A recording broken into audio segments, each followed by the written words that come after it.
আজকের এই খেলাটি ফরিদগঞ্জ উপজেলা ৩ নং সুবিদপুর পূর্ব ইউনিয়ন ৭ নং ওয়ার্ড কর্তৃক আয়োজিত লক্ষ্মীপুর গ্রামের মাঠের নাম হচ্ছে গফুর চৌধুরী উচ্চ বিদ্যালয় মাঠ। এবং এখানে এই ফাইনাল ম্যাচে দুটি শক্তিশালী দল অংশগ্রহণ করেছে।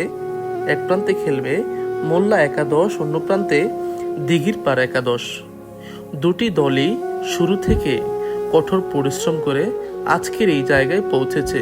এটা দেখে আপনার কাছে হয়তো মনে হতে পারে কোনো ছোট টুর্নামেন্ট, তবে আয়োজন ছিল খুবই সাজানো এবং গোছানো।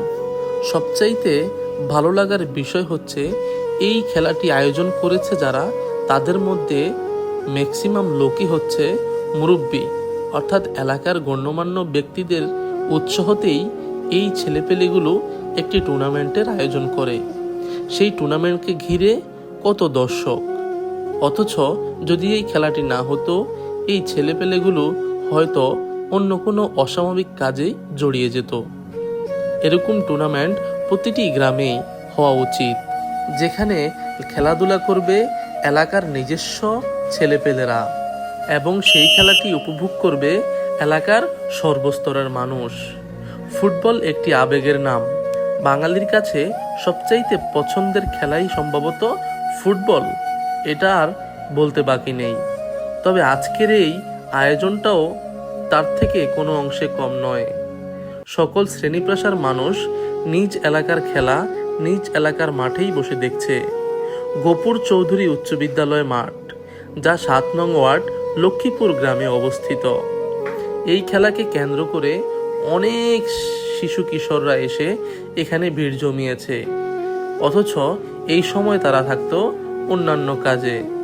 খেলামুখী করাতে আপনাদের কমিটির সকল স্বেচ্ছাসেবক এবং এলাকার শ্রেণী পেশার সকল মানুষকে জানাই আন্তরিক মোবারকবাদ। আসলে একটি ম্যাচ শুধুমাত্র যে একটি প্রাইজ মানির উপর ভিত্তি করে চলে, বিষয়টা এরকম না। বিষয়টা হচ্ছে একটি ম্যাচের পিছনে থাকে হাজারো ছেলের কষ্ট, আবেগ, ইমোশন এবং এক বুক ভরা ভালোবাসা। তা না হলে এই মাঠ শুরু থেকে এই পর্যন্ত অনেক কষ্ট করতে হয়েছে। মাঠটা এখনো পরিপূর্ণ নয়, মাঠের কিছু কাজ এখনো বাকি আছে। আমরা আশা করব আগামী বছরের টুর্নামেন্টে মাঠের এই ঘাটতি থাকবে না। যাই হোক, সম্পূর্ণ আয়োজন ছিল খুবই চমৎকার, সাজানো এবং গোছানো। তাদের এই টুর্নামেন্ট দেখে আসলেই মুগ্ধ হয়েছি। এ ধরনের ছোট ছোট টুর্নামেন্টগুলো প্রতিটি গ্রামে আয়োজন করা দরকার। তাহলে গ্রামে থাকা শিশু কিশোররা অন্যায় কাজের সাথে জড়াতে পারবে না।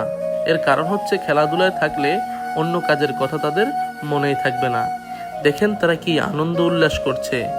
এদিকে একদল বিজয় হয়েছে, একদল হেরে গিয়েছে, তবে প্রাইজ মানি দু দলের জন্যই থাকছে।